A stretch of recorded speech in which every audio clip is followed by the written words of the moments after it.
This is the Ample Guitar Les Paul from Ample Sound. Just like I showed in the Ample Guitar Stratocaster video, this actually comes with 3 different sample libraries, the neck, the bridge, and both. Let's take a listen to what those sound like without the amp.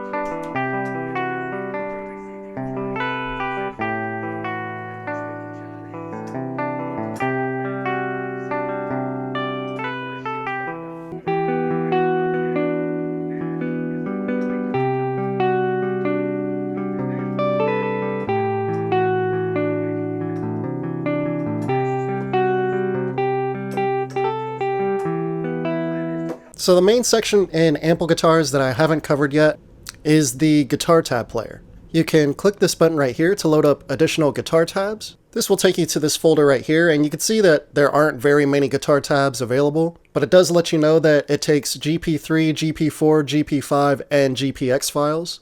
You can see that they even have a couple different files in here already. One website that you could go to is tabplayer.online, and if you scroll down a little bit, you could type in the name of the song or artist. Here's a picture of Flea right here, so let's go with Red Hot Chili Peppers. And let's click on the first result. Can't Stop is pretty recognizable.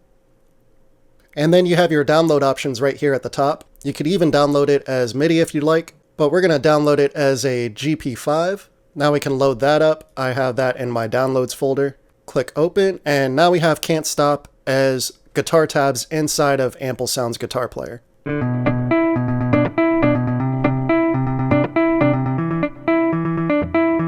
So you could hear it even picked up the palm mutes and different articulations in there as well. I definitely don't want to play that too long so I can avoid getting any type of copyright strike here. But the other great thing about using tabs and bringing that into Ample Guitar, you can actually send this over to your strummer or your riffer. So this button right here will send everything over to the riffer. This button right here will send everything to the strummer. Let's send everything to the riffer first. And what this actually did was send the current measure that we had highlighted over to the riffer. So if you go back to the tab player, so it just took the measure that we're on, and then if we go back and send this to the strummer, once again it kept the palm mute in there and the articulations. So whatever measure that you're on inside of your tabs, that's what it'll send over. So let's take a different measure here. Let's try this one and send this over to the riffer. And sure enough, it took that exact measure.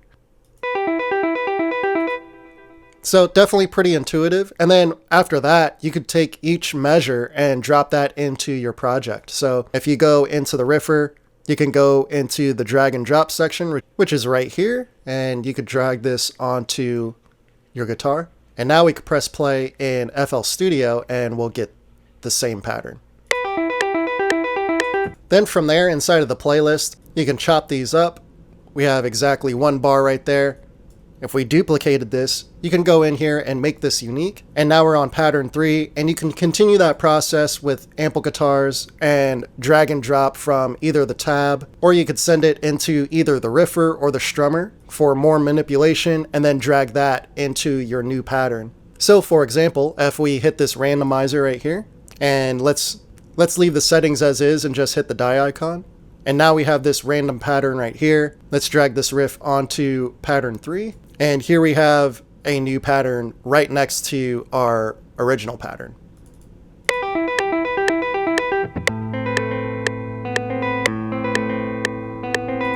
And that was all completely random. Definitely check out my Metal Hellraiser tutorial if you want more information about the riffer, because I go into much further detail about how to manipulate this. One thing that I will point out, when you do use the randomizer, it turns out really musical almost every single time. So definitely mess around with this. If you'd like more information about Ample Guitars and the strumming section, definitely check out the Ample Guitar Vintage Cherry video that I did. I'll link all the videos down below in the description. Until then, I'll see you guys in the next one. Peace out.